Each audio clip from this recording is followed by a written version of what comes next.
Ma'am आपसे इस पे कमेंट चाहूंगा। एक चीज जो और बदली हुई है वो है कि आज से 25 साल पहले का भारत और आज के भारत में आवाज नहीं आ रही है जिसके जी लगता है वीना सिकरी मैम को मेरी आवाज़ नहीं जा रही है। आप मैं स्टूडियो डायरेक्टर से को रिक्वेस्ट करूंगा कि थोड़ा देखें क्या टेक्निकल इशू यहां पर है। लेकिन मैं इस बीच चलते हैं लेफ्टिनेंट जनरल शंकर प्रसाद साहब आपके पास कि 25 साल पहले और अभी के दोनों में एक बहुत ही बेसिक सा अंतर है कि भारत की धमक दुनिया के प्लेटफॉर्म पे काफ़ी ज़्यादा बढ़ी है और रूस ऐसे समय पे है जब आप देख रहे हैं कि कोशिश कर रहा है यूएस को उसको दरकिनार किया जाए, यूरोपियन यूनियन चाह रहा है कि दरकिनार किया जाए और ऐसे में भारत की जो स्थिति है अब नजरिया भारत के प्रति बदला होगा रूस का, मान के चला जाए। बिल्कुल ठीक कह रहे हैं आप। देखिए ये जो विजिट हुई है कल से शुरू हुई और आज समाप्त होगी शाम को, ये एक बड़ी अजीब किस्म की मेरे ख्याल से विजिट हुई है। ऐसी विजिट मैंने तो अपने करियर में कभी हेड ऑफ स्टेट्स की देखी नहीं। ये विजिट यहाँ आने से पहले शुरू हो गई थी। इन्होंने जो इंटरव्यू दिया वो एक इंटरव्यू एक टेलीविजन चैनल को दिया, वो पूरे विश्व ने देखा। और जब से यहाँ आए जिस किस्म की बातें ये कर रहे हैं, इस पूरी विजिट को आप दो तरीके से देखें। एक तो मैक्रो लेवल पर देखें जो इंटरनेशनल इसका मैसेज जा रहा है, और एक डोमेस्टिक देखें बिटवीन इंडिया एंड रशिया। तो एक दो लेवल पे देखेंगे तो समझ में आएगा कि ये विजिट कितनी जरूरी थी and how important and what are the great results out of this visit. जो इनकी नेशनल इंटरनेशनल लेवल पे बातें हैं वो बड़ी गंभीर हैं। इन्होंने सही लफ्जों में कह दिया कि he still maintains the prime minister's view. Prime minister ने कहा था this is not an era of war, this is an era of diplomacy and dialogue. इसको उन्होंने कई दफा अपने शब्दों में एक तरह से रिपीट किया और उन्होंने ये भी कहा कि मैं शांति चाहता हूं। इसी चीज का एक और उन्होंने एग्जाम्पल दिया कि जो आज राजघाट में गए थे आज, वहां उन्होंने जिस प्रकार का मैसेज लिखा, जिस प्रकार से उन्होंने गांधी के बारे में लिखा, जिस प्रकार से उन्होंने कहा कि I follow the policies of Gandhi, उससे वो पीस की तरफ जा रहे हैं। और उनको लग रहा है कि पूरे विश्व के लिए मैसेज है कि वो यूक्रेन लड़ाई के अंदर भी एक पीसफुल सोल्यूशन चाहते हैं। तो this is a very major issue. दूसरी जो बड़ी इंटरनेशनल लेवल की बात की है वो ये है कि उन्होंने सफा लफ्जों में कहा कि हम इंडिविजुअल्स हैं, हर एक देश अपनी देखता है। Bharat is one country today जो अपना जेन्युइनली नॉन अलाइंड है या बेस्ड अपनी रिक्वायरमेंट के ऊपर। जो भारत को सूट करता है वो भारत करता है। अगर उसको तेल खरीदना है तो जहां से खरीदना है वो खरीदेगा, उसको हथियार खरीदने है जहां से खरीदना है खरीदेगा। Bharat is only one country जो अपना देखती है और अपना देखने के लिए कुछ भी करने को तैयार है। तो उसके साथ साथ पुतिन साहब ने एक रिमार्क पास किया था, आपने ध्यान से सुना होगा, कि जब अमेरिका ने, प्रेसिडेंट ट्रंप ने ऑयल के ऊपर एक वो टैरिफ लगाया, एडिशनल टैरिफ लगाया और भारत से कहा कि अब रशिया से ऑयल मत खरीदिए, उसके बावजूद भी हम कुछ ना कुछ ऑयल खरीदते रहे। और उसमें उन्होंने जरूरी बात यह कही कि भारत को वो कैसे रोक रहे हैं जब वो खुद ही हमारे यहां से न्यूक्लियर फ्यूल लेते हैं। तो ये भी बड़ा जबरदस्त मैसेज गया वर्ल्ड को कि आप रिस्ट्रिक्शन लगाइए, आप टैरिफ लगाइए, लेकिन जो भारत है और उसकी जो हमारे साथ मित्रता है उसमें हम लगातार काम करते रहेंगे। और तीसरी बड़ी बात जो इसको डोमेस्टिक इश्यूज में आई है, तो सबसे बड़ी बात है ट्रेड एंड कॉमर्स की। बाकी डिफेंस की बात मैं और आगे चल के बता सकता हूं, लेकिन जो मेन चीज है वो हमारी जो समय आ रही है वो है ट्रेड की।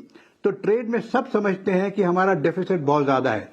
वो we are taking something like $68 billion, हमारा मुश्किल से $8-10 बिलियन होगा। मैं ट्रेड पे आऊंगा, लेफ्टिनेंट जनरल शंकर प्रसाद साहब, मैं ट्रेड पे आऊंगा, चूंकि ट्रेड के हमारे पास दो एक्सपर्ट हैं, आपके साथ भी हम लोग चर्चा करेंगे। लेकिन एक जो आपने बड़ी महत्वपूर्ण बात की कि एक ने इशारा, पहले मैसेज, क्लियर मैसेज गया यूएस को, क्लियर मैसेज गया यूरोपियन यूनियन को। तो वीना सिकरी मैम हमारे साथ जुड़ चुकी है। मैम, इसको यूएस कैसे ले रहा होगा, क्योंकि जाहिर तौर पर इतना बड़ा इवेंट था कि हर किसी की नजर तो इस पर टिकी होगी, जा रहे हैं, क्या बातें कर रहे हैं, क्या कुछ निकल कर सामने आ रहा है, साझा बयान क्या जारी कर रहे हैं, तो यूएस इस पूरे घटनाक्रम को कैसे ले रहा होगा? यूएस जरूर अपने तरीके से जो उनकी इमीडिएट कंसर्न्स हैं वो टैरिफ की हैं और ये उनकी बहुत बड़ी कहने वाली बात है कि भारत को रूस से ऊर्जा नहीं खरीदना चाहिए। अब देखिए, इन दोनों बातों पे हमारे प्रधानमंत्री मोदी जी ने और प्रेसिडेंट पुतिन ने दोनों ने कहा है कि रूस का ऊर्जा भारत आता ही रहेगा and Russia will play an important role in India's energy security. जो हमारी एनर्जी सिक्योरिटी है उसमें रूस का रोल रहेगा। ये बात ज़रूर अमेरिका ने बड़े ध्यान से सुनी होगी, क्योंकि एक बात ये है कि हम ये कह रहे हैं अमेरिका को कि आपने 25% एक्स्ट्रा स्पेशल टैरिफ लगाया है भारत पे, क्योंकि हम रूस से ऊर्जा खरीद लें। लेकिन ये स्पेशल टैरिफ आपने किसी और देश पे नहीं लगाया है। चीन भी बहुत ज़्यादा ऊर्जा रूस से ले रहा है, यूरोप भी ऊर्जा रूस से ले रहा है, उन पे कोई टैरिफ नहीं लगी है।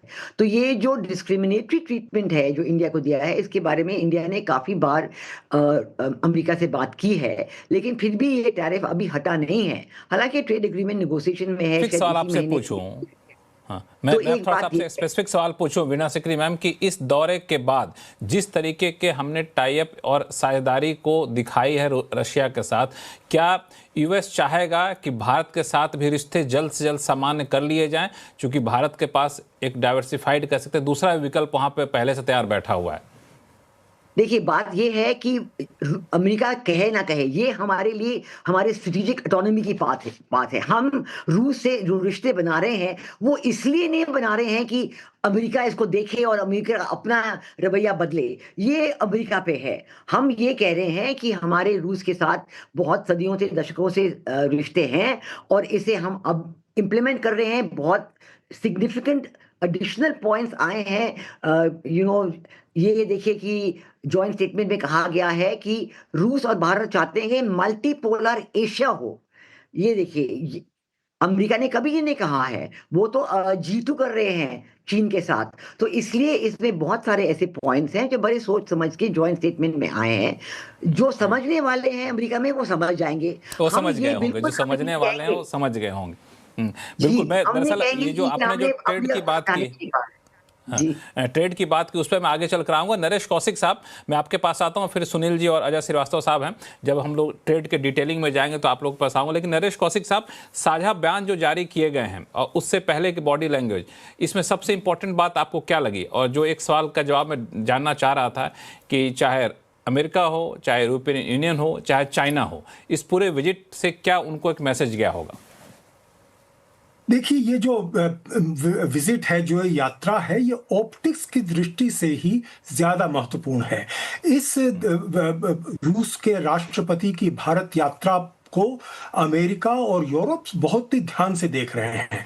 ये दरअसल रूस ये दिखाना चाहता है इस यात्रा के जरिए कि हमें आप कितना ही अलग कर लीजिए, हमारे पास दुनिया का एक बहुत ही ताकतवर देश, बहुत ही महत्वपूर्ण देश भारत हमारे साथ है। तो ये रूस दिखाना चाहता है इस यात्रा के जरिए, और भारत ये दिखाना चाहता है कि आप हमें कितना ही कमजोर करने की कोशिश कीजिए, हमारे साथ रूस जैसी एक ताकत खड़ी है। तो ये एक ऑप्टिक्स की बात है, लेकिन अगर आप इसको असलियत में देखें तो कोई बहुत ज्यादा इसका कोई असर मुझे होता नहीं दिख रहा। पिछले 25 साल में भारत ने जो निर्णय लिया कि रूस से रिश्ते कुछ धीरे धीरे कम करके आप अमेरिका या पश्चिम की तरह बढ़े, वो हमने सोच के एक निर्णय लिया था। मुझे नहीं लगता उससे कोई हम पीछे हटने जा रहे हैं। रूस हमारे लिए महत्वपूर्ण है, लेकिन कोई उतना महत्वपूर्ण नहीं है, क्योंकि उसकी जो ताकत है धीरे धीरे कम हो रही है। अब वो 2.5 ट्रिलियन की इकोनॉमी है, जो हमारी इकोनॉमी का भी कोई आधे से थोड़ा सा ही ज्यादा है। तो इसलिए रूस उतना महत्वपूर्ण नहीं है, लेकिन सामरिक दृष्टि से वो अभी भी बहुत महत्वपूर्ण है। तो भारत को उससे हथियार के हिसाब से बहुत महत्वपूर्ण है। लेकिन आपने देखा होगा इस यात्रा में कोई बहुत ही बिग टाइम एग्रीमेंट नहीं हुए हैं। तो इससे ये लगता है कि ये यात्रा ज्यादा से ज्यादा ये संदेश देने वाली है, ऑप्टिक्स की यात्रा है। जो भी आप जो निर्णय हो रहे हैं वो बहुत ही छोटे लेवल के हैं। मुझे उसमें ऐसा नहीं दिखता कोई जिसको लेकर पश्चिमी देशों में किसी तरह की चिंता हो कि ये दोनों देश मिलकर आकर क्या करेंगे।